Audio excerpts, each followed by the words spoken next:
Musim buah tiba, rambutan menjadi salah satu yang banyak dikonsumsi. Buah musiman dengan tampilan kulit berwarna merah dan daging putih ini memiliki cita rasa manis dan segar. Selain itu, rambutan juga ditawarkan dengan harga ekonomis, sehingga banyak orang yang menyukai buah ini. Namun tak jarang orang beranggapan mengkonsumsi rambutan dapat menyebabkan batuk. Dari sisi medis, Dr. Agus menjelaskan mengkonsumsi rambutan dapat menyebabkan batuk hanyalah mitos. Batuk yang ditimbulkan setelah mengkonsumsi buah rambutan dalam jumlah banyak, menurut Dr. Agus adalah respon tubuh atas gejala yang ditimbulkan dari mengkonsumsi makanan manis.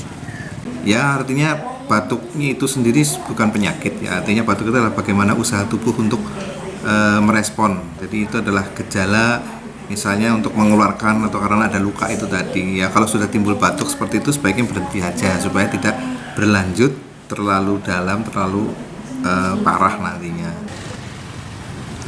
Dr. Agus menambahkan jika ingin mengkonsumsi rambutan, sebaiknya memperhatikan porsi jumlahnya agar tidak berlebihan dan berakibat merugikan tubuh. Purnamasari TV Tabalong melaporkan.